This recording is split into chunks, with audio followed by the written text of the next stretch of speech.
الف لام را، یہ کتاب روشن کی آیتیں ہیں۔ ہم نے اس قرآن کو عربی میں نازل کیا ہے تاکہ تم سمجھ سکو۔ اے پیغمبر، ہم اس قرآن کے ذریعے سے جو ہم نے تمہاری طرف بھیجا ہے تمہیں ایک نہایت اچھا قصہ سناتے ہیں، اور تم اس سے پہلے بے خبر تھے۔ جب یوسف نے اپنے والد سے کہا کہ ابا، میں نے خواب میں 11 ستاروں اور سورج اور چاند کو دیکھا ہے، دیکھتا کیا ہوں کہ وہ مجھے سجدہ کر رہے ہیں۔ انہوں نے کہا کہ بیٹا، اپنے خواب کا ذکر اپنے بھائیوں سے نہ کرنا، نہیں تو وہ تمہارے حق میں کوئی فریب کی چال چلیں گے۔ کچھ شک نہیں کہ شیطان انسان کا کھلا دشمن ہے، اور اسی طرح اللہ تمہیں برگزیدہ و ممتاز کرے گا اور خواب کی باتوں کی تعبیر کا علم سکھائے گا، اور جس طرح اس نے اپنی نعمت پہلے تمہارے دادا پردادا ابراہیم اور اسحاق پر پوری کی تھی، اسی طرح تم پر اور اولاد یعقوب پر پوری کرے گا۔ بے شک تمہارا پروردگار سب کچھ جاننے والا اور حکمت والا ہے۔ ہاں، یوسف اور ان کے بھائیوں کے قصے میں پوچھنے والوں کے لیے بہت سی نشانیاں ہیں۔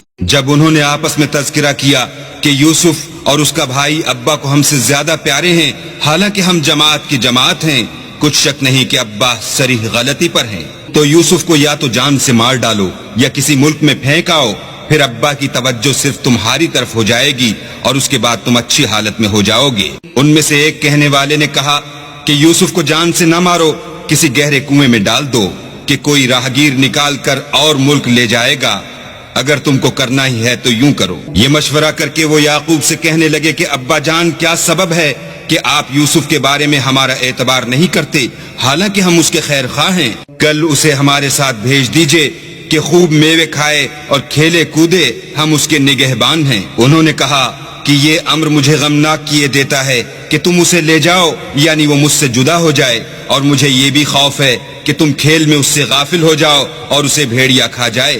وہ کہنے لگے کہ اگر ہماری موجودگی میں کہ ہم ایک طاقتور جماعت ہیں اسے بھیڑیا کھا گیا تو ہم بڑے نقصان میں پڑ گئے۔ غرض جب وہ اس کو لے گئے اور اس بات پر اتفاق کر لیا کہ اس کو گہرے کنویں میں ڈال دے، تو ہم نے یوسف کی طرف وحی بھیجی کہ ایک وقت ایسا آئے گا کہ تم ان کے اس سلوک سے آگاہ کرو گے اور ان کو اس وحی کی کچھ خبر نہ ہوگی۔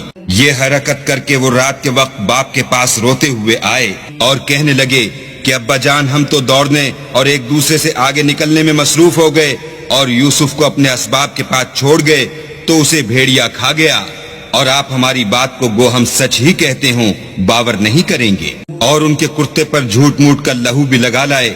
یعقوب نے کہا کہ حقیقت الحال یوں نہیں ہے، بلکہ تم اپنے دل سے یہ بات بنا لائے ہو۔ اچھا صبر کرو کہ وہی خوب ہے، اور جو تم بیان کرتے ہو اس کے بارے میں اللہ ہی سے مدد مطلوب ہے۔ اب اللہ کی شان دیکھو کہ اس کنویں کے قریب ایک قافلہ آوارد ہوا اور انہوں نے پانی کے لیے اپنا سقہ بھیجا۔ اس نے کنویں میں ڈول لٹکایا تو یوسف اس سے لٹک گئے۔ وہ بولا، زہی قسمت، یہ تو نہایت حسین لڑکا ہے، اور اس کو قیمت سرمایہ سمجھ کر چھپا لیا، اور جو کچھ وہ کرتے تھے اللہ کو سب معلوم تھا، اور اس کو تھوڑی سی قیمت یعنی معدود چند درہموں پر بیچ ڈالا، اور انہیں ان کے بارے میں کچھ لالچ بھی نہ تھا۔ اور مصر میں جس شخص نے اس کو خریدا، اس نے اپنی بیوی سے جس کا نام زلیخا تھا کہا کہ اس کو عزت و اکرام سے رکھو، عجب نہیں کہ یہ ہمیں فائدہ دے یا ہم اسے بیٹا بنا لیں۔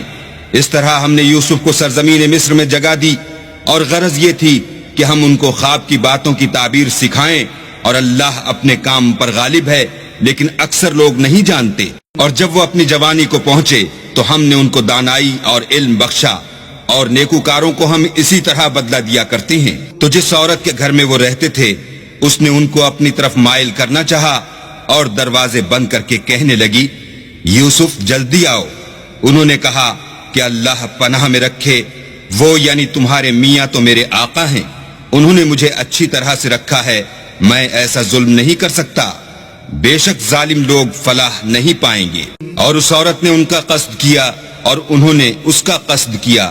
اگر وہ اپنے پروردگار کی نشانی نہ دیکھتے تو جو ہوتا ہوتا، یوں اس لیے کیا گیا کہ ہم ان سے برائی اور بے حیائی کو روک دیں، بے شک وہ ہمارے خالص بندوں میں سے تھے۔